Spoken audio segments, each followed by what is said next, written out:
As pessoas realmente não têm mais aquele catecismo básico que nós tínhamos antes. E por outro lado, como conseguir essa doutrina se as pessoas não têm tempo, né? Porque assim é uma situação muito complexa, né? Especialmente as pessoas que vivem em cidades grandes, saem muito cedo de casa, 4h30, 5 da madrugada já estão de pé para pegar ônibus, engarrafamento, uma situação dramática, né? Então, como diziam os antigos, primum vivere deinde philosophare, quer dizer, primeiro viver, depois pensar, depois filosofar. Só que eu penso também que a questão da fé não é uma filosofia, não é o deinde philosophare, não é depois filosofar. Então não é uma questão assim que se pode deixar para depois, o deinde philosophare, né? Depois filosofar. É que é uma questão vital, é a tua vida.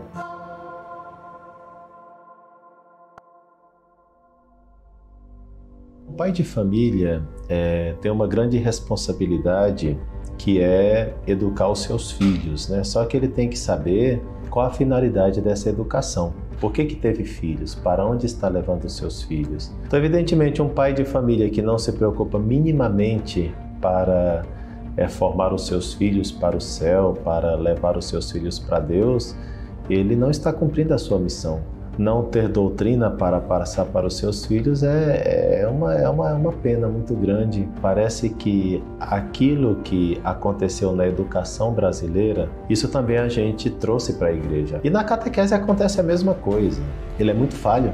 A formação intelectual é um aspecto que nos blinda contra os males, né, que nos assaltam constantemente no mundo moderno. Então, quer dizer, um pai que dedique aí 1 hora a assistir 3 aulas do nosso curso online de teologia, do nosso COT, evidentemente, com o passar do tempo, desde o ponto de vista intelectual, ele vai ter sim a blindagem intelectual que ele necessita e a formação intelectual que ele necessita para proteger sua família.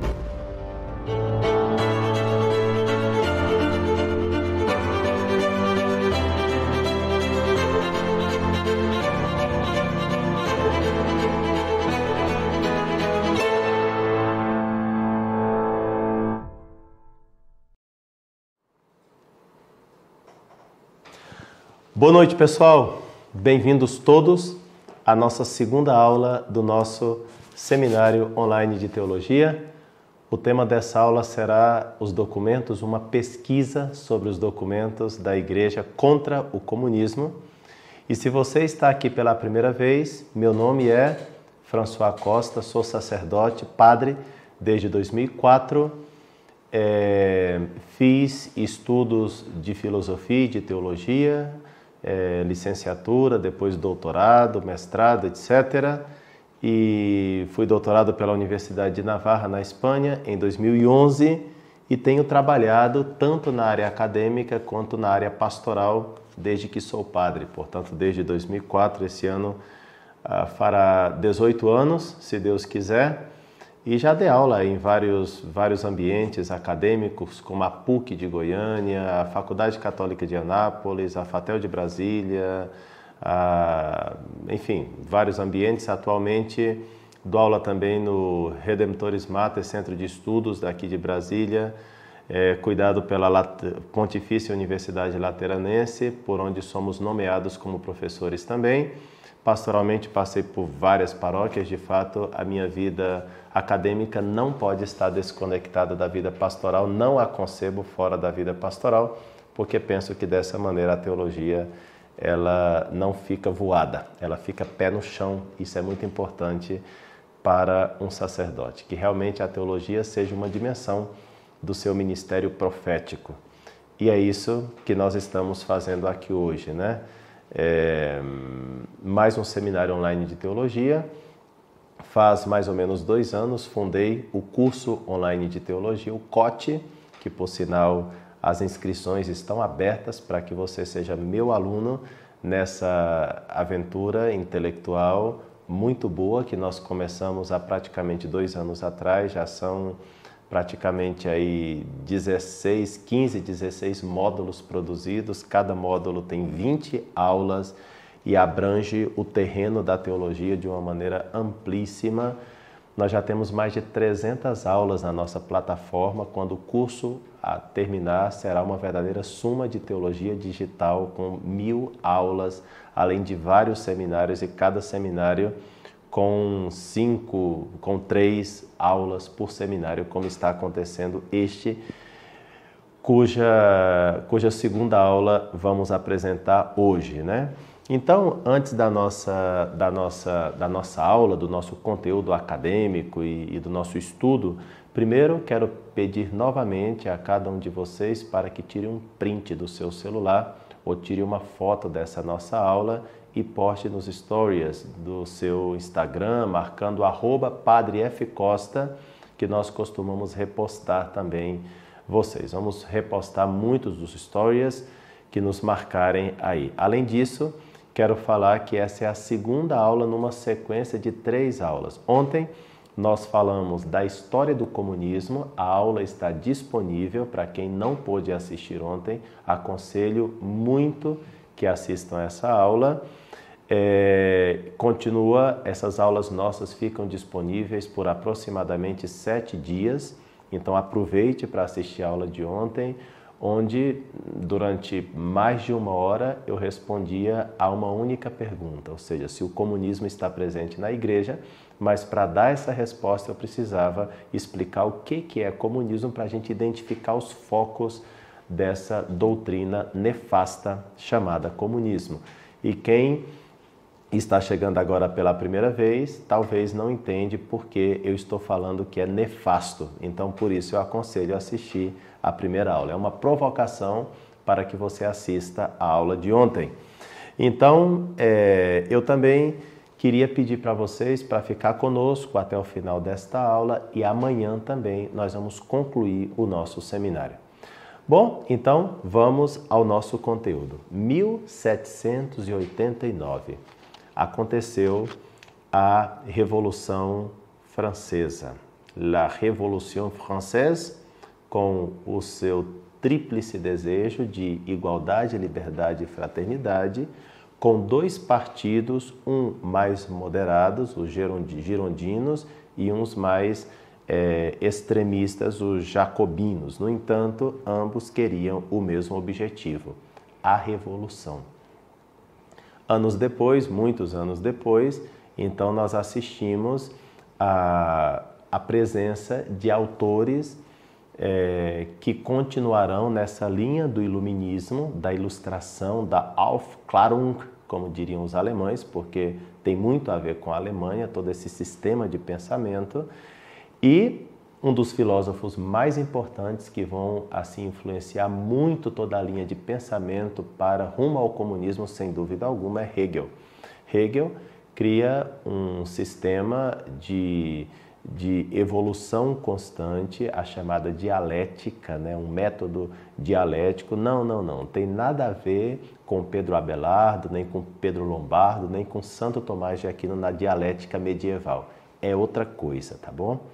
Então, ele cria esse método formado por 3 esqueminhas básicos, onde tudo evolui, as ideias são fluidas e tudo em busca de uma espécie de espírito absoluto. E no sistema de Hegel tudo tem que se combinar perfeitamente, mas ao mesmo tempo tudo está numa constante fluidez rumo a alguma coisa que nós não sabemos exatamente o que é, porque o sistema hegeliano acaba entrando num panteísmo, ou seja, tudo é Deus e ao mesmo tempo nada é Deus. Marx pega essas ideias e outros sistemas, outras filosofias igualmente nocivas e cria então o materialismo dialético, né? Aproveitando das teses de Hegel e de outros autores que eu apresentava ontem, sai então o marxismo, o comunismo. 1848 foi um ano decisivo porque é o ano em que Karl Marx publica junto com Friedrich Engels o chamado Manifesto do Partido Comunista, onde fica muito claro os objetivos, também expliquei isso na aula de ontem, e o campo de ação de tudo isso vai ser a Rússia, União Soviética. 1917 é o grande ano da expansão do comunismo, quer dizer, esse campo de ação mesmo foi a Rússia, através de 3 homens de luta que entenderam o plano de Marx e colocaram em ação, que foi Lenin, Trotsky e também o Stalin, né? Esses 3 fizeram as revoluções essas que começaram já, a gente pode lembrar do Domingo Sangrento de 1905, também mais uma vez 2 partidos, os mencheviques, que seriam uma espécie de girondinos da Revolução Francesa, e os bolcheviques, que seriam uma espécie de jacobinos da nova Revolução Francesa, na verdade a Revolução Russa, neste caso, e partem para a luta armada e conseguem destronar o czar russo, Nicolau, e então começa a reinar em seu lugar, poderíamos dizer assim, o mesmo Vladimir Lenin.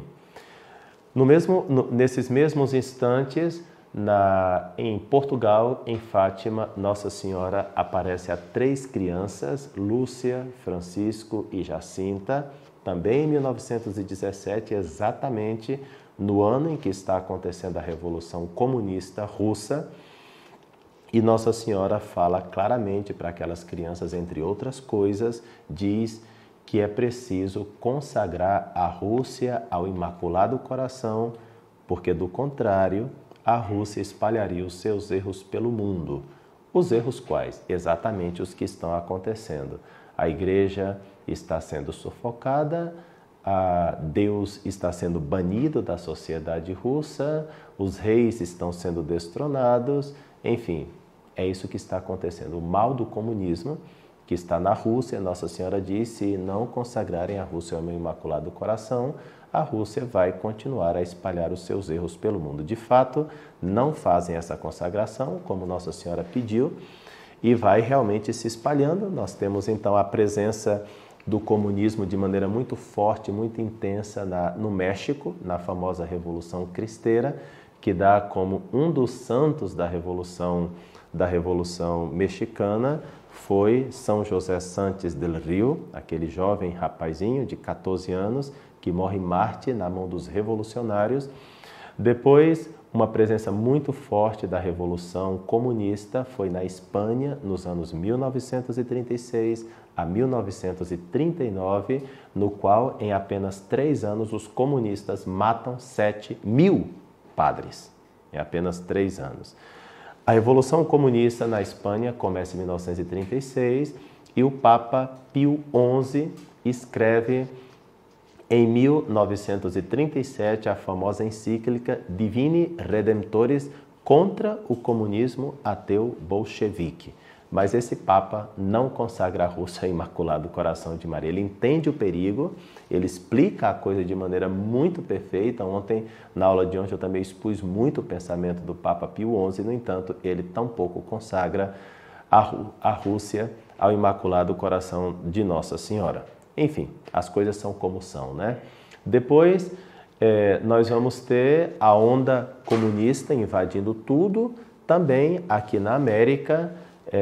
América Centro-Sul, só tem 4 países que ainda não são comunistas, a saber, Brasil, Guatemala, Costa Rica e Equador. Esses 4 ainda não caíram na assim chamada onda rosa, mas estamos num perigo também. Aí está na mão de vocês, está nas mãos de Nossa Senhora, está nas mãos de Deus. Mas o perigo também é iminente contra o Brasil. Já que estamos falando do Brasil, desejo a todos vocês, já nas vésperas, uma excelente comemoração da independência do nosso Brasil e que amanhã possam elevar a Deus muitas orações pela pátria. Eu, particularmente, amanhã vou rezar a missa pela pátria. Vou começar às 7 da manhã fazendo adoração ao Santíssimo Sacramento, depois rezarei a Santa Missa pela pátria. É muito importante que rezemos muito pelo nosso Brasil para que ele também não entre nessa onda rósea vermelha, né? Que está assolando o mundo cada vez mais. É verdade que a consagração à Rússia foi feita pelo Papa Francisco há pouco tempo, mas é preciso dizer que já era tarde demais, porque a Rússia já espalhou seus erros pelo mundo, já espalhou o comunismo pelo mundo. Então, tudo o que eu falei até agora era uma espécie de introdução à aula de hoje, que a pergunta é essa, né? Quais são os documentos da Igreja? Eu situei vocês no tempo e no espaço desde a Revolução Francesa. Eu poderia ter ido um pouco mais atrás, começando aí com Guilherme Dioc e René Descartes, toda a inversão da filosofia, mas tá bom, a Revolução Francesa é um momento de revolução, como diz o próprio nome, e que vai desembocar, em certa maneira, em todo esse plano revolucionário que nós estamos vivendo até os dias de hoje. É preciso dizer também, como diz o Papa Pio XI, que o liberalismo econômico, ele provocou, ele como que preparou o campo para o comunismo. Por quê? Porque no liberalismo econômico, que não permite a ação do Estado na economia e, portanto, os interesses pelo capital aumentam de maneira desorbitante, o que é a matéria para o comunismo, o que é a questão material para o comunismo, no que significa trabalho e dinheiro, é o capital para o capitalismo e para o liberalismo econômico. Então, são dois extremos opostos. O liberalismo econômico veio para criar, digamos assim, o laicismo. Por quê? Porque o Papa mesmo diz, né, que onde entrou essa busca desenfreada pelo dinheiro, as famílias não tinham mais tempo para rezar, não tinha mais assistência sacerdotal e as famílias iam perdendo a fé e entrando o laicismo. Quando chegou o comunismo, então foi muito fácil tomar tudo e, por causa das injustiças do liberalismo econômico, o comunismo apresentou-se como uma espécie de redenção e certamente os proletários, os trabalhadores entraram nessa onda muito fortemente. Então, essa é a realidade também. O liberalismo econômico, Pio XI também condena no seu texto, na sua carta encíclica, mas a preocupação dele não é o liberalismo econômico no momento, mas o comunismo. De minha parte, eu estou fazendo esse seminário sobre o comunismo, por quê? Porque Nossa Senhora não alertou em Fátima contra o liberalismo econômico, ela alertou contra o comunismo. Quer dizer que essa praga chamada comunismo é muito mais perigosa do que a outra praga chamada liberalismo econômico, senão Nossa Senhora teria avisado também. Aqui não é uma questão de política, são questão de sistemas e de filosofias. Certamente esse sistema tem repercussões políticas, muitas repercussões políticas, mas a política partidária vocês terão que tirar as consequências necessárias a partir dessas exposições, tá bom? Então, quais são os documentos do magistério da Igreja? Permitam-me ir de maneira sistemática, pelo menos a partir do Papa Pio IX, porque o Papa Pio IX, ele reina como Papa do ano 1846 a 1878. Lembrem-se que o Manifesto Comunismo é de 1848. Portanto, parece-me adequado pegar a documentação de Pio a partir de Pio IX, porque é o Papa que age depois do Manifesto Comunista, do Partido Comunista, que é o momento onde realmente, como dirá Karl Marx, no finalzinho do Manifesto Comunista, que, como eu disse, está disposto aí na internet para vocês, quem quiser ler, Karl Marx terminava nas últimas palavras, dizia assim: em suma, os comunistas em todos os lugares apoiam os movimentos revolucionários contra a ordem social e a política existente. Finalmente, eles trabalham em todos os lugares pela união e acordo dos partidos democráticos de todos os países. Os comunistas declaram abertamente que seus fins só podem ser alcançados pela derrubada pela força de todas as condições sociais existentes. Deixe as classes dominantes tremerem em uma revolução comunista. Os proletários não possuem nada a perder a não ser suas correntes. Eles têm o mundo para vencer. Trabalhadores de todos os países, unam-se, né? Então aqui vocês estão percebendo que o manifesto do Partido Comunista é sim o manifesto dos trabalhadores de todos os países. É uma situação onde ele quer levantar os proletários, os trabalhadores, o pessoal das fábricas, etc., contra os donos, e ele fala claramente que o mais importante na Revolução é destruir a propriedade privada, a família e o Estado. Sem dúvida alguma, a Igreja Católica encontra um papel importante em tudo isso, porque, como ele mesmo disse, a gente conseguir disfarçar um pouquinho melhor para a nossa causa. Isso também está no Manifesto do Partido Comunista, não estou inventando. Quem já leu sabe de tudo isso. Pois bem, então o Papa Pio IX é o Papa a partir do qual nós podemos ver o magistério. Então nós estamos no século XIX com o Papa Pio IX, Beato Pio IX, que é o Papa da Imaculada Conceição, proclamou a Santíssima Virgem Maria Imaculada em 1854 e um dos seus documentos muito importantes foi a chamada encíclica Quanta Cura, de 8 de dezembro, por sinal, na mesma data da Imaculada Conceição, 10 anos depois da Imaculada Conceição. Quanta Cura, ele fala do naturalismo e do socialismo. Sobre essas realidades, ele diz o seguinte, né? E porque apenas se retirou da sociedade civil a religião e repudiou-se a doutrina e a autoridade da revelação divina, se obscurece e se perde até a genuína noção de justiça e direito humano. E em lugar da verdadeira justiça e do legítimo direito, se substitui a força material. Dessa maneira se vê, claro, porque alguns, desprezados totalmente, dados do lado dos outros, certos princípios da razão sadia, atrevem-se a gritar que a vontade do povo, manifestada pelo que chamam opinião pública ou de outro modo, constitui a lei suprema, independentemente de todo direito divino e humano, e que, na ordem pública, os fatos consumados, pelo mesmo fato de serem consumados, têm força de direito, né? E não contentes com eliminar a religião da sociedade pública, querem também afastar as famílias privadas da mesma religião. Porque é assim que, ensinando e professando o funestíssimo erro do comunismo e do socialismo, vou ler em latim para ver que eu não estou inventando, etenim funestissimum communismi et socialismis docentes ac profitentes erorum asserunt.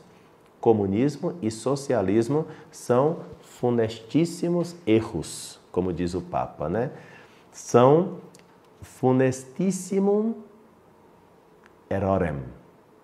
São erros funestíssimos. Afirmam que a sociedade doméstica, a família, toma toda a sua razão de existir unicamente do direito civil e que, por consequência da lei civil, somente dimanam e dependem todos os direitos dos pais sobre os filhos e, antes de tudo, o direito de procurar sua instrução e sua educação. E o Papa continua condenando tanto o naturalismo, quanto o comunismo, quanto o socialismo. Quer dizer, existe também uma condenação do magistério da Igreja contra o socialismo, pelo menos no primeiro momento, é o que nós vemos aqui no Papa Pio IX.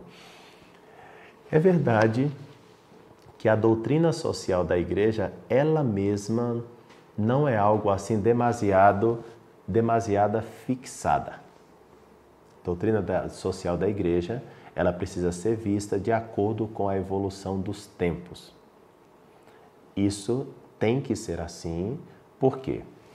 Porque os papas projetam luz sobre um determinado acontecimento, vendo aquele acontecimento naquele momento. Ora, se o acontecimento não for exatamente mais aquele daqui a 10 anos, então a palavra socialismo, a palavra comunismo perderá a sua força também na hora dos papas se pronunciarem. Por isso é muito interessante ver como é que o Papa Pio IX se pronuncia, e nós já vamos ver o Papa Pio XI reconsiderando algumas coisinhas. E só para que vocês não comecem a me massacrar aí, tudo isso inclusive antes do Concílio Vaticano II. Quer dizer, a doutrina social da Igreja, ela tem essa característica de um certo estar atento ao que está acontecendo no momento.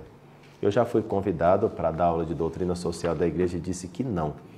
Porque dá a impressão que às vezes ela é um pouco líquida também.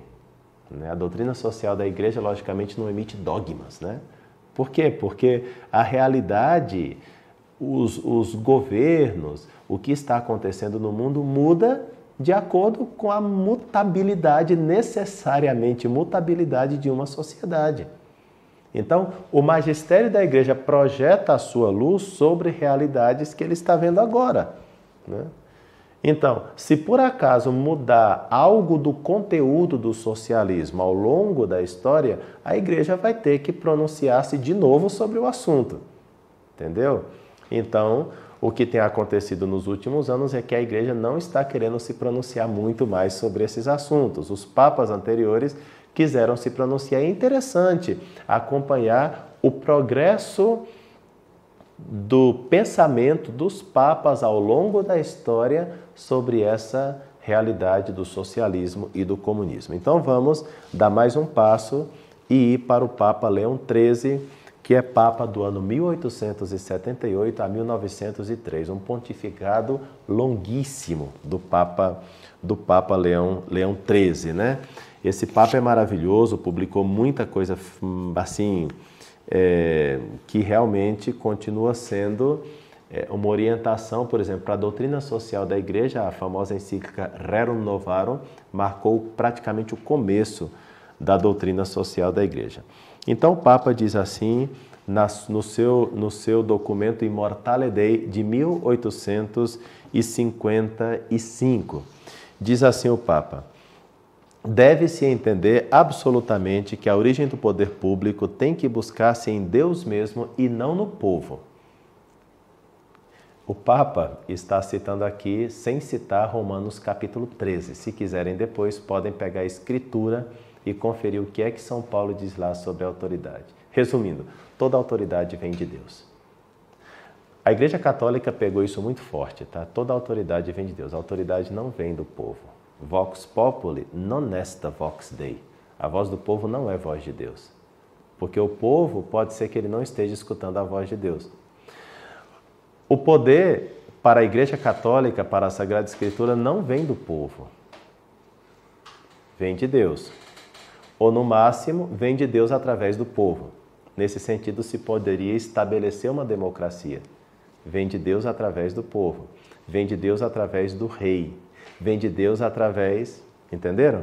Então, essa doutrina, ela é fixada por São Paulo em Romanos capítulo 13. Toda autoridade vem de Deus. Inclusive, nós, os cristãos, nos acostumamos, inclusive, a obedecer, no começo do Império Romano, reis pagãos, iníquos, mas conscientes de que se eles são reis, se eles são imperadores, então a autoridade deles também vem de Deus. E o próprio apóstolo Paulo, leiam as cartas de São Paulo, quantas vezes São Paulo fala que nós devemos obedecer, inclusive os imperadores iníquos, né? Naquelas coisas que se pode obedecer. Claro que não se vai obedecer desobedecendo a Deus, isso seria impiedade nossa, né? Aquilo que está também nos Atos dos Apóstolos: importa antes obedecer a Deus do que aos homens. Mas, ao mesmo tempo, nós somos conscientes que a autoridade vem de Deus e é preciso respeitar quem está governando em cada momento. Repito, nós não podemos obedecer naquelas coisas que ofendem a Deus, mas nós devemos ter respeito pela autoridade se somos católicos. Por isso, nós sempre fomos a favor da ordem estabelecida, sempre fomos a favor do respeito às autoridades. Quando ela está governando, toda autoridade vem de Deus. E nós sempre fomos a favor da ordem pública, do Estado. As coisas devem acontecer numa ordem, não em um caos, né? Inclusive, alguma vez, nós os católicos já apoiamos alguma ditadura, tá? Por exemplo, na Espanha, a ditadura do General Franco. Nós apoiamos. Por quê? Porque não existia uma outra maneira de controlar o caos da Guerra Civil Espanhola a não ser apoiando a direita do General Franco. E os bispos espanhóis aplaudiram o General Franco, sério, aplaudiram e apoiaram a ditadura católica do General Franco. Também, nesse caso, a autoridade vem de Deus. Para a gente ver que na doutrina social, porque a ditadura é mal. Depende. Como é que estava esse país antes da ditadura? Que tipo de caos reinava nesse país antes da ditadura? Quem colocou ordem nesse país? Quem parou de mandar matar os católicos? Porque os católicos estavam morrendo na Espanha. Eu disse, em 3 anos, 7.000 padres foram matados. E o caudilho, o General Franco, ele foi capaz de frear esta violência. É verdade que, enfim, ele não respeitava demasiado a liberdade, né, das pessoas, mas, enfim, pelo menos ele colocou ordem no caos que estava na Espanha. Então, ditadura é má só pela palavra ditadura? Não, tem que avaliar essa ditadura. Democracia é má pelo fato de ser democracia? Não, tem que avaliar essa democracia. E a monarquia? Tem que avaliar a monarquia também. Entenderam? Então, o importante são os princípios regidos, os princípios que regem tudo isso. E aqui o Papa deixa bem claro, deve-se absolutamente entender que a origem do poder público tem que buscar-se em Deus mesmo e não no povo.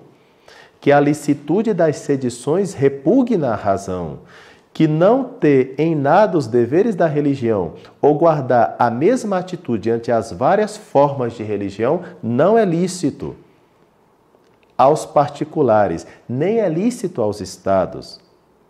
Que a imoderada liberdade de sentir e de manifestar publicamente o que se sinta não está entre os direitos dos cidadãos, nem deve, em modo algum, colocar-se entre as coisas dignas de graça e proteção. Deve igualmente entender-se que a Igreja, não menos que a mesma sociedade civil, é uma sociedade perfeita em seu gênero e direito, e o Papa vai continuar explicando as coisas, né?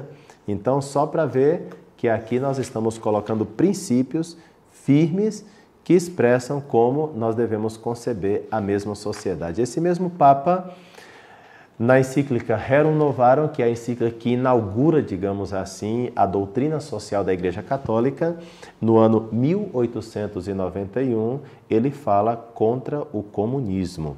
E vou ler a parte anticomunista do texto do Papa aqui. Por exemplo, quando ele diz assim, eu estou usando Denzinger-Hühnermann, tá? Que é um compêndio da doutrina da Igreja Católica, e aqui o Papa diz,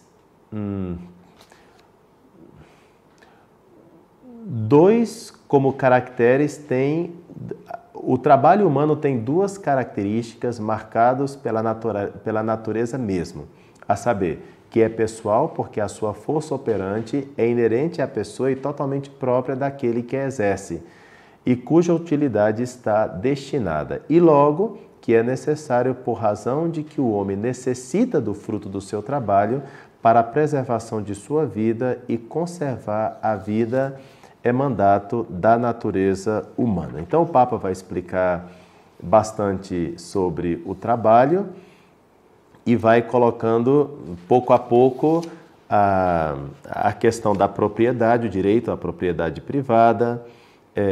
A mesma coisa vai explicando sobre a justiça, né, nas relações de trabalho, e diz também: possuir privadamente as coisas como suas é direito que a natureza dá ao homem.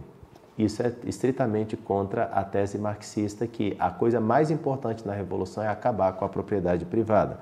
Não há por que se introduzir a providência do Estado nesse caso, pois o homem é mais antigo que o Estado. E houve, por consequência, ter a natureza de defender o seu próprio direito. Por exemplo, defender a vida, defender o corpo antes que o próprio Estado. Bom, é um texto que ficou muito famoso, o texto do Papa Leão XIII, e ele vai colocar um equilíbrio muito bom, tirando os extremismos do comunismo, condenando aqui o comunismo, mas também ele vai deixar claro que é importante uma justiça social. Inclusive, é o primeiro documento da Igreja que apoia que os católicos se associem em sindicatos. Lembram que os sindicatos foi uma criação comunista? Os sovietes, criados na Revolução Russa, o primeiro Papa que deixa os católicos. Hoje em dia os sindicatos são tão tranquilos para nós, né? Sindicato dos professores, sindicato disso, sindicato daquilo. Hoje em dia é tranquilo, ninguém se questiona mais. Vocês sabiam que é de origem comunista? E sabia que o primeiro Papa que disse, olha, sindicatos pode, é um Papa antes do Concílio Vaticano II, tá? Leão XIII. Leão XIII é o primeiro Papa que deixa os sindicatos, na encíclica Rerum Novarum. Viram como, diante da situação na Europa, o Papa fala assim, ó, o comunismo, o socialismo deve ser condenado, mas os sindicatos pode ser um esquema legal para que os trabalhadores exijam seus direitos, porque o liberalismo econômico também é um problema que nós estamos enfrentando. Vejam só, a Igreja vai jogando luz sobre um determinado problema social.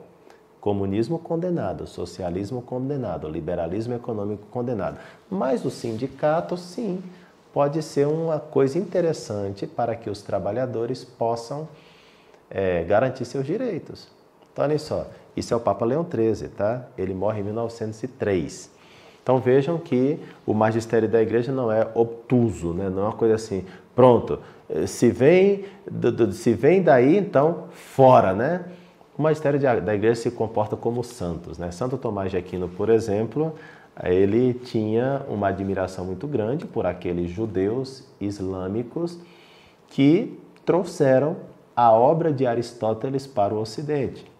O mesmo Santo Tomás de Aquino, como vocês sabem, ele não tinha boas traduções de Aristóteles, só que ele entrou tanto na mente de Aristóteles, por assim dizer, que quando ele conseguiu uma boa tradução do grego através do confrade Guilherme de Moerbeke, quando fez aquela tradução, então estava perfeito tudo, porque Tomás de Aquino dominava muito bem o pensamento de Aristóteles, né? E Santo Tomás de Aquino é o homem que diz assim, ó, que bonito, que bonito. A verdade, venha de onde vier, vem do Espírito Santo. Se é verdade, não pode vir de outra fonte. Próximo Papa que avança nesse pensamento contra o comunismo e contra o socialismo, Pio XI. Como eu disse na encíclica Quadragésimo Anno. E então o Papa diz o seguinte, Pio XI, tá? Que reinou de 1922 a 1939. Terminou seu reinado no ano da Segunda Guerra. Com a invasão da Polônia, em 1939, começou a Grande Guerra, a Segunda Guerra, né?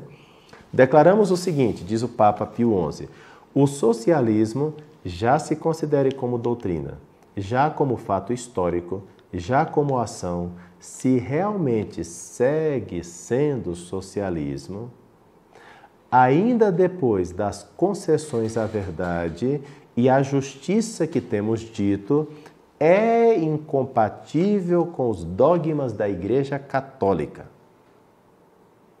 Não está nem falando do comunismo aqui, tá? Ele está falando do socialismo. Pois concebe a mesma sociedade como realidade totalmente alheia à verdade cristã. Em efeito, segundo a doutrina cristã, o homem dotado de natureza social foi posto por Deus na terra para que, vivendo em sociedade e sob uma autoridade ordenada por Deus, cultive e desenvolva plenamente todas as suas faculdades para a glória e louvor do seu Criador, cumprindo fielmente o dever de sua profissão de fé e de sua vocação cristã, e assim alcance a sua felicidade temporal e eterna juntamente. O socialismo, ao contrário, totalmente ignorante e descuidado deste fim sublime, tanto do homem como da sociedade, pretende que o consórcio humano foi instituída simplesmente por causa do bem-estar. E aí o Papa diz aquela frase que é muito citada por aí. Católico e socialista são términos, são expressões, são vocábulos antitéticos. E se o socialismo, como todos os erros, tem em si algo de verdade, olha, e se o socialismo tem algo de verdade, ele está admitindo que tem, hein? Pelo menos está colocando a hipótese, né? Se apoia, ele diz assim, olha, se tem algo de verdade que ainda não chegou aos somos pontífices, no caso ele, né? Se tem algo de verdade, se apoia, no entanto, numa doutrina sobre a sociedade humana. Doutrina que lhe é própria, que destoa do verdadeiro cristianismo. Socialismo religioso, socialismo cristão, são términos contraditórios. Os estudantes de lógica vão me entender o que é a palavra contraditório aqui, né? Essa frase aqui foi mais citada que a anterior, essa frase. Ninguém pode ser ao mesmo tempo bom católico e verdadeiro socialista. Vou ler em latim, tá? Nemo potest simul catholicus probus esse et vere nominis socialista. Quem quiser ver, como eu não estou mentindo, nós temos aqui o Denzinger Hühnermann, esse livrão aqui de praticamente 3.000 páginas sobre o magistério da igreja. no número 3744. Bom, então vejam que o Papa Pio XI, eu diria que ele é um pouquinho mais radical na sua expressividade antissocialismo e anticomunista que até o Papa Leão XIII, né? Apesar de nós estarmos avançando no magistério da Igreja, no entanto, ele faz questão de firmar as bases contra o socialismo e contra o comunismo. Por quê? Pessoal, porque ele está vendo coisas que o Papa Leão XIII não viu. O Papa Leão XIII não viu a Revolução Russa de 1917. Por isso o Papa Leão XIII pode até aprovar os sindicatos ainda. Vejam, são dois papas antes do Vaticano II. E parece que Leão XIII, com todo respeito, tá, o Papa Leão XIII, parece que ele é um pouco progressista. Nada a ver, tá? Mas parece que... Só que por que ele faz aquele juízo um pouco mais benévolo antes do Papa Pio XI? Porque ele não viu a Revolução Russa de 1917. Ele morreu em 1903. Papa Leão XIII não viu a Revolução Mexicana dos anos 20. Papa Leão XIII não viu tampouco a Revolução comunista na Espanha, na Guerra Civil Espanhola. Então, logicamente, o juízo do Papa Pio XII é mais severo do que a do Papa Leão XIII, porque o Papa Pio XII está vendo como os católicos, como os cristãos estão sofrendo nas mãos do socialismo e do comunismo. E qual é o nosso juízo? Qual é o juízo na situação atual? Então, por isso eu estou dando elementos para que vocês façam juízos também. Tá? A doutrina social da Igreja tem essa capacidade de explicar para nós, de colocar diante de nós princípios e realidades, para que nós sejamos sábios e não tolos, para que nós sejamos sábios e não estúpidos diante da realidade. Agora, quem não quiser ver, não veja, né? Não veja. Mas a coisa é como é. Vejam só, o Papa Pio XII. O Papa Pio XII, ele viu muita coisa também, né? Ele acompanhou a mesma lógica do Papa Pio XI.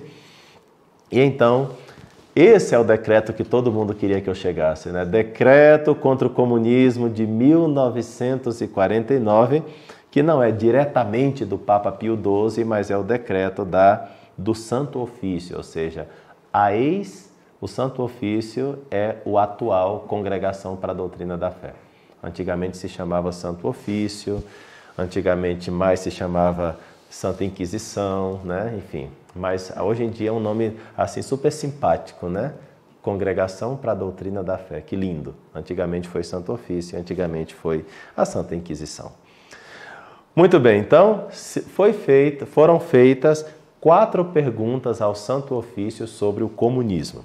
Primeira pergunta: é lícito inscrever-se no Partido Comunista ou prestar apoio a ele? Vejam que a pergunta é muito clara, né?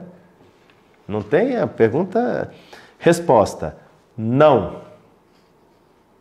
E o Papa explica, quer dizer, o Santo Ofício explica. O comunismo, em efeito, é materialista, é anticristão. Os chefes comunistas, inclusive se às vezes, por palavra, professam não combater a religião, em realidade, no entanto, tanto na doutrina como na ação, se mostram hostis a Deus, a verdadeira religião e a Igreja de Cristo, que é a católica. Interessante que agora mesmo na Nicarágua, quem está sendo perseguido? Um bispo católico. Quem estão sendo perseguidos? Padres católicos. É a Igreja Católica que eles querem. Segunda pergunta. É lícito, olha a pergunta, é lícito publicar, difundir ou ler livros ou revistas, periódicos ou lojas que defendam a doutrina e a ação dos comunistas ou inscrever-se nelas? Resposta: não. Estão proibidos efetivamente pelo mesmo direito, e cita o código anterior, Cânon 1399. Terceira pergunta. As pessoas, aqueles fiéis que ou se inscreveram no Partido Comunista, ou difundem ideias comunistas, podem ser admitidos aos sacramentos? Resposta: não.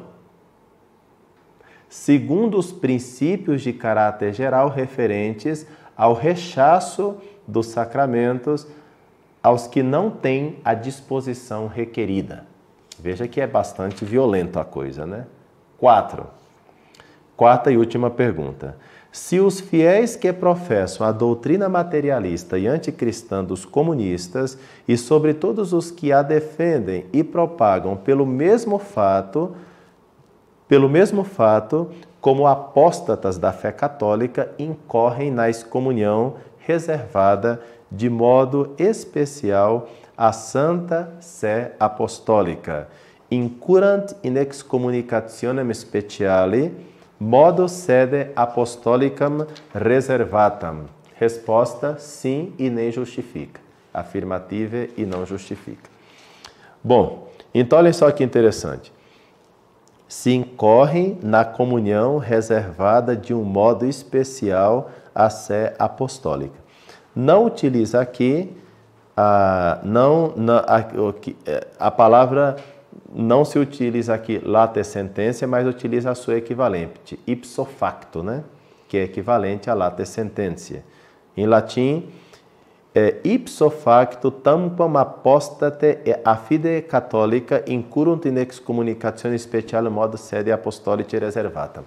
Eu queria que vocês entendessem uma coisinha aqui. Tá válido isso aqui ainda? Bom, depende de dois fatores. O primeiro é que o motivo da excomunhão foi o motivo, tá claro no texto, né? Os fiéis que professam a doutrina materialista e anticristã dos comunistas, e sobre todos os que a defendem e a propagam, pelo mesmo fato, como apóstatas da fé católica. Então, quer dizer, o que está pressupondo aqui? Que os comunistas, pelo fato de apoiarem uma doutrina materialista e ateia, o materialismo e o ateísmo, logicamente, é apostasia, então, por ser apostasia, é que se recebe a excomunhão. Entenderam? Lê o texto bem, temos que ler o texto bem lido, tá? Então, não está dizendo assim, você é excomungado por ser comunista. Não, está dizendo o seguinte, que os comunistas defendem uma doutrina que, ao defender essa doutrina, incorrem na apostasia. E é a apostasia que te dá excomunhão automática, ipso facto late sententia, como se queira chamar. Certo? Esse é o primeiro ponto que deve ser considerado para não ficar dizendo tolices na internet. Segundo ponto que deve ser considerado nessa questão. Há um princípio canônico nas suas leis gerais que as leis penais, quando há um novo ordenamento de leis penais, então o anterior fica abrogado, ou seja, fica excluído. Acontece que a Igreja Católica sim fez um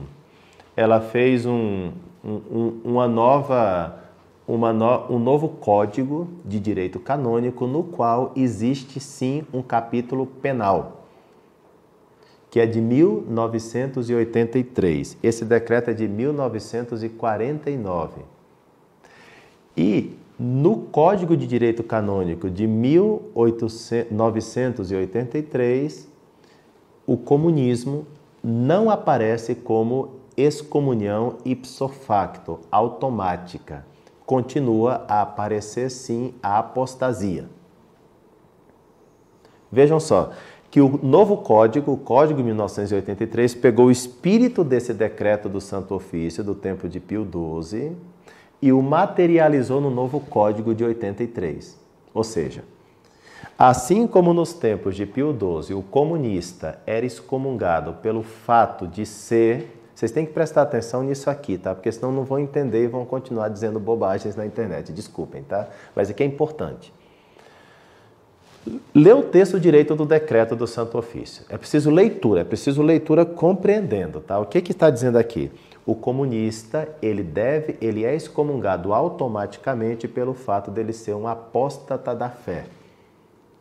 Quer dizer, não é pelo fato dele ser comunista, mas pelo fato de que o comunismo significa apostasia. Percebem?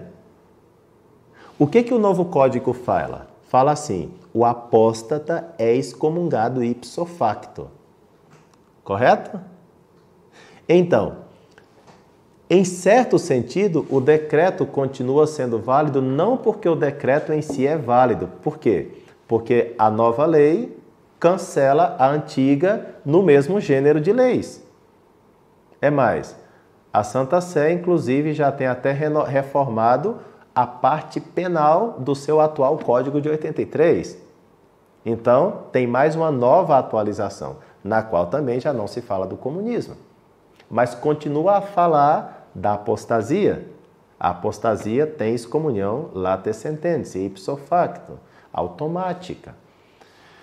Então, se você encontra na prática um comunista que se insere nesses padrões da apostasia, porque é ateu, porque é materialista e era católico, que claro, para ser excomungado tem que ser católico, né? Porque também não dá para excomungar um pagão. Excomunhão significa fora da comunhão. Então, para sair fora da comunhão, pressupõe a comunhão anterior, ou não? Então, por exemplo, uma pessoa que nunca foi batizada e que é comunista, ele não está excomungado porque ele nunca teve comunhão. É lógico? Tá.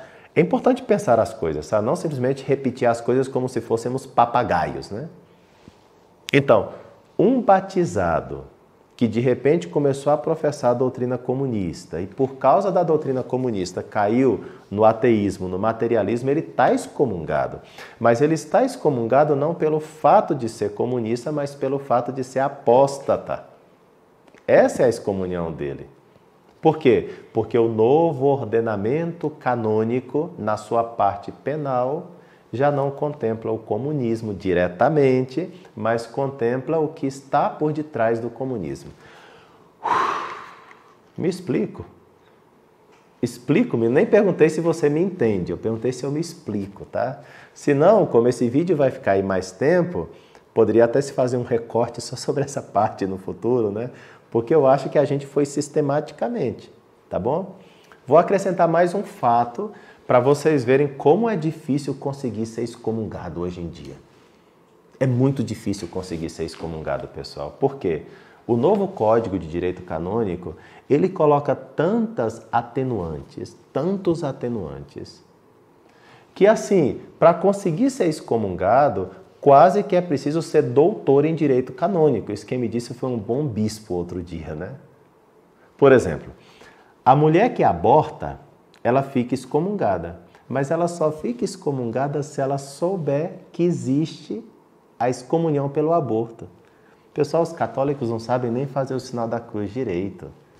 Observem o pessoal que entra na igreja, como é que eles fazem? Eles fazem qualquer coisa assim, né?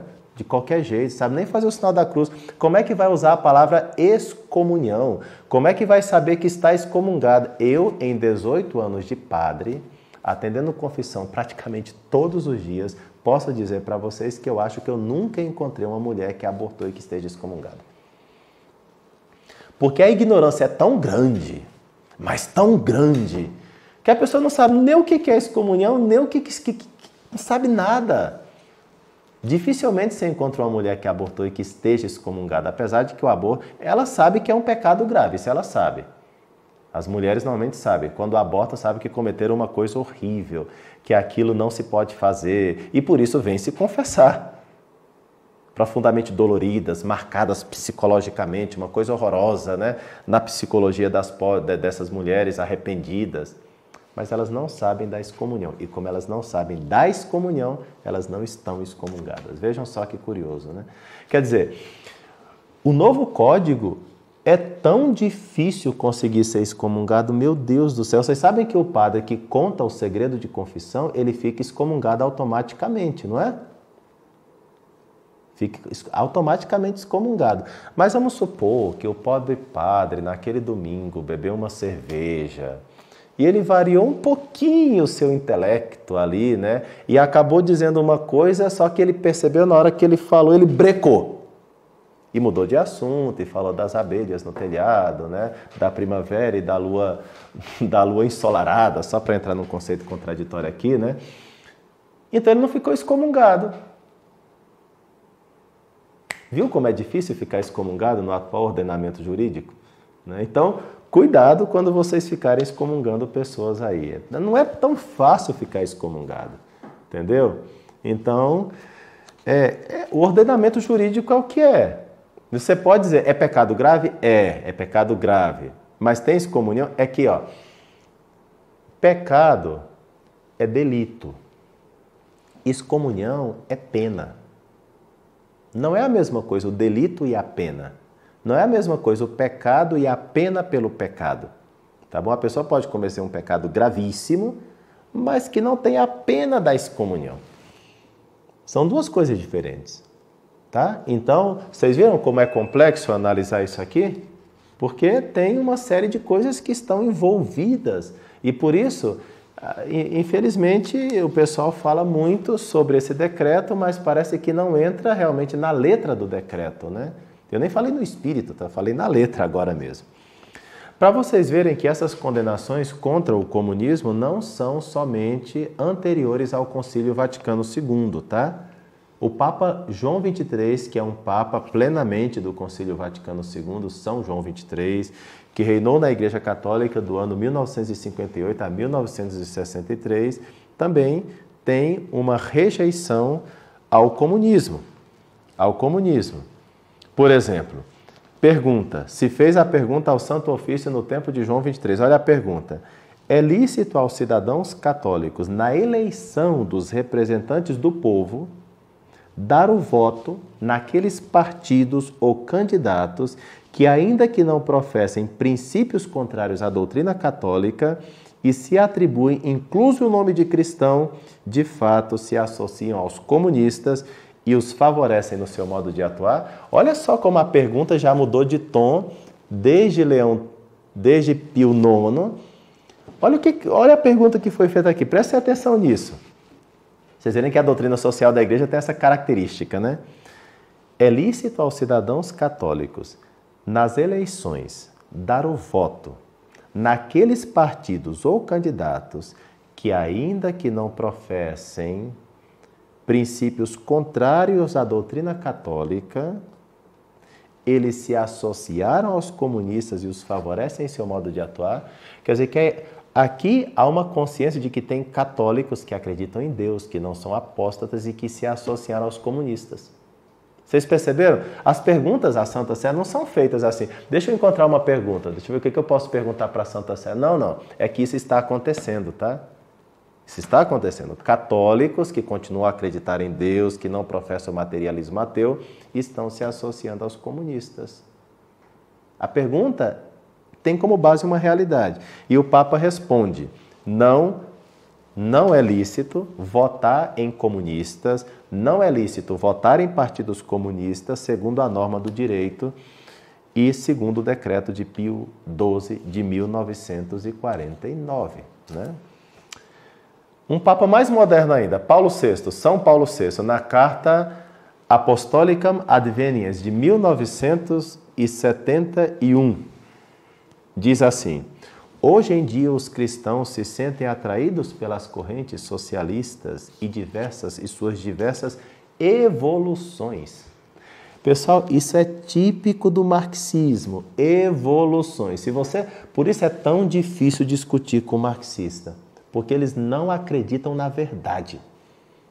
Quando você pensa que você pegou um marxista, é como um peixe, sabe? Quando você pensa que você pegou pela cabeça, ele escapa, ele desliza.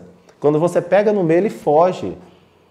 Então, se você falar assim, olha, Cuba é um país horroroso e não sei o que mais, eles vão te falar assim, não, aquilo não é comunismo, é a deturpação do comunismo. O verdadeiro comunismo não chegou ainda na Cuba, né? Em Cuba. Eles sempre têm um argumento evolutivo, né? Então, estejam atentos a esse detalhe. É difícil pegar o marxista, porque o marxista não acredita na verdade. A verdade sempre é aquilo que convém em cada momento. Ou se você não está de acordo com ele, você não entende Marx, você não entende Hegel, então vai... Eu ia mandar você estudar, mas isso me parece uma coisa ignorante falar aqui, né? Mas tem que entender Hegel, tem que entender Marx, para entender o que eu estou falando aqui agora, tá? Então, o Papa, ele vai reconhecendo que há muitas pessoas que estão atraídas, né? E ele fala, outros cristãos se perguntam também se uma evolução histórica do marxismo não autorizaria certas aproximações concretas, porque para uns o marxismo, sendo essencialmente uma prática ativa da luta de classes, experimentando em vigor sempre presente, que renasce sem cessar das relações do domínio e da exploração, etc., né? Se através do marxismo, tal como é concretamente vivido, podem distinguir-se esses diversos aspectos e os interrogantes que eles colocam diante dos cristãos para reflexão e ação, seria ilusório e perigoso chegar a esquecer o laço íntimo que os une radicalmente, e aceitar os elementos da análise marxista sem reconhecer suas relações com a ideologia e entrar em prática na luta de classes e sua interpretação marxista, deixando de perceber o tipo de sociedade totalitarista e violenta a que conduz esse processo. Quem está dizendo aqui é um Papa do Concílio Vaticano II, tá? Paulo VI. Está dizendo claramente que é terrível. São terríveis essas ideias marxistas. João Paulo II tem um capítulo no pontificado de João Paulo II, em concreto em 1984, o famoso documento Libertatis Conscientiae da Congregação para a Doutrina da Fé, faz uma crítica impressionante sobre a análise marxista, dizendo que não é conciliável com a fé cristã. Então, cheguei até São João Paulo II e Bento XVI e Francisco. O que eles disseram? Bom, de vez em quando sai uma coisa aqui e acolá, não há. Tem que dizer? Não sei. Não sei, o Papa tem que dizer aquilo que ele julga que tem que dizer em cada momento. Não serei eu a dizer ao Papa o que ele tem que dizer em cada momento, né? Nem você. Então, enquanto os novos papas não falam nada, está valendo o anterior.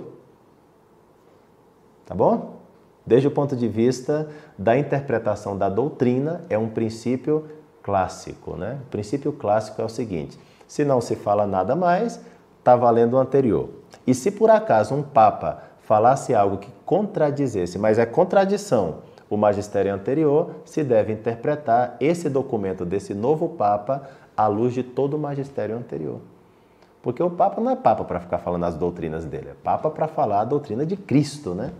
Da Igreja de 2000 anos, né? A Igreja Católica não começa com o Papa do atual momento, ou do momento que virá. A Igreja tem 2000 anos de história, então o magistério de cada Papa deve ser interpretado em continuidade com o magistério dos papas anteriores. Então isso não é católico, isso é uma seita protestante. Se cada papa chegasse com as suas doutrinas na cabeça e dissesse, olha, isso aqui, porque eu quero, porque eu sou papa, puxa vida. Então seria Martinho Lutero, Calvino, Zwingli ou qualquer um desses hereges? Não pode, isso não pode. Por isso, se algum documento da igreja contradiz, ou parece, porque na verdade não contradiz, mas parece contradizer algo que é bem sabido, então evidentemente tem que se interpretar esse documento à luz do magistério anterior. Por exemplo, nós tivemos muitas dúvidas quanto ao documento Amoris Laetitia do Papa Francisco. Como é que nós interpretamos? À luz da Familiaris Consortium de João Paulo II. Que, inclusive o próprio Papa coloca notas de rodapé da Familiaris Consortium, como dizendo, ó, tem que interpretar por aí. Não dá para interpretar de maneira contrária ao magistério de 2000 anos, a Mateus capítulo 19, toda a Escritura Santa. E quem fez isso errou. Entendeu? Então, o magistério da igreja tem essa realidade que é só o magistério da igreja, não é a palavra de Deus, não é Cristo, é só o Papa, tá? Calma, é só o Papa. É só o vigário de Cristo. O pároco é Cristo, tá? Quer dizer, o Rei dos Reis e Senhor dos que dominam é Jesus Cristo, nosso Senhor, que seja adorado e bendito pelos séculos, né? É isso, pessoal. O magistério da igreja contra o comunismo e contra o socialismo, vocês podem encontrar nesse... Está publicado em português Heinrich Denzinger e o Peter Hünermann. A gente costuma chamar esse livro de Denzinger-Hünermann, né? Porque o Denzinger começou e o último que atualizou esse livrinho de mais de 3.000 páginas foi o Hünermann. É o magistério da igreja desde o começo do começo da igreja até os tempos de João Paulo II, porque acho que precisa surgir outro alemão aqui para continuar atualizando, né? Então eu vou colocar meu nome aqui, vai ser Denzinger Costa, né? Enfim, se não surgir um alemão, terei que fazer, né? Porque está desatualizado já. Então, tem em português, né? Normalmente é um texto que vai em grego e em português, ou em latim e em português. Por quê? Porque os documentos foram feitos em grego e em latim, então tem que ter a língua original, por isso ele é tão gordo desse jeito, né? Porque, na verdade, tem 2 documentos aqui, né? O documento em língua original e o documento na língua vulgar, ou seja, em português. Desculpa, eu falei mais de 3.000 páginas, dependendo da edição. O meu tem só 1.630. Eu já exagerei um pouquinho, mas voltei à verdade das coisas, porque ninguém é um rio que não pode voltar atrás, né? Tá bom? Então, é isso. Amanhã eu vou explicar uma coisa muito interessante para vocês, que eu respondi a pergunta que eu ia responder sobre penalidades no dia de hoje, porque amanhã eu quero dedicar quero fixar-me num teólogo que tem causado muito prejuízo à Igreja Católica, que é Karl Rahner, especialmente na Alemanha e no sínodo alemão. E isso tem tudo a ver com as ideologias socialistas, comunistas e existencialistas. E eu vou provar isso para você amanhã. Então, é continuidade do tema. Amanhã, então, nós vamos continuar com o nosso conteúdo e eu quero muito que vocês estejam presentes, vocês vão entender em chave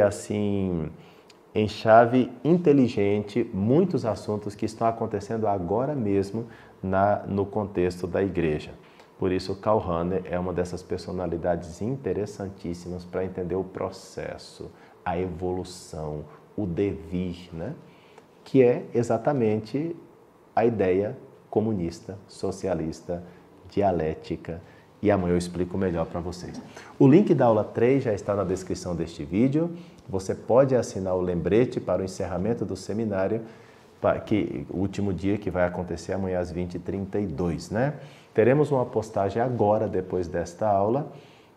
Dá uma conferida no meu Instagram @padrefcosta, e comenta lá o que você aprendeu dessa aula. Alguns de vocês devem ter me xingado, devem ter brigado comigo. Eu estou acostumado com isso, sabe? Eu sou dessas pessoas que dormem com muita paz, né? Nada me tira o sono. Sou filho de Deus, estou tranquilo, estou em paz, fiz aquilo que eu acho que eu deveria fazer e pronto, tranquilo, sabe? Pode me xingar à vontade, eu não estou nem aí. Haja paz, né? Além do mais, é muito difícil tirar a minha paz, né? Muito difícil tirar a minha paz. Eu sou bem tranquilo, nem ligo se as pessoas me xingam. Eu acho que até me xingaram um pouco, porque os meus pecados merecem até mais, né? Amanhã, então, é a nossa terceira aula e eu vou abordar esse tema que eu acabei de falar. O nosso material de apoio em PDF, o maravilhoso PDF, só será enviado depois do dia 13, tá bom? Então, a nossa equipe vai preparar e esse material vai chegar, porque são transcrições dessas aulas e também tem que fazer todo um design bonito, né, para apresentar a vocês. Lembrando que as matrículas para o curso online de teologia estão abertas. É assim que eu dou aula, com um desejo enorme de atingir a verdade, mostrando fontes, mostrando documentos, discutindo filósofos, discutindo teólogos, tentando fazer com que a coisa se torne fácil para você. Desculpe se eu não conseguir aqui, mas eu tento, eu me esforço para que você entenda os processos, as causas. Isso é muito importante. Então, não se deixe levar por ideias que ficam por aí pululando simplesmente de qualquer maneira. Vamos aprofundar na fé. Eu tenho no curso online de teologia a solução para você e o tempo exato no qual você pode aprender. Então, te convido a ser meu aluno, quero ser teu professor. Vamos embarcar numa aventura intelectual juntos. Estamos fazendo a Suma de Teologia Digital, tá bom? Então, acredita em mim e vamos juntos. Bom, são estes avisos. Muito obrigado pela participação, presença de todos vocês. Espero por vocês amanhã na última aula do nosso seminário. Deus abençoe, proteja, guarde a cada um de vocês, em nome do Pai, do Filho e do Espírito Santo. Amém. Boa noite.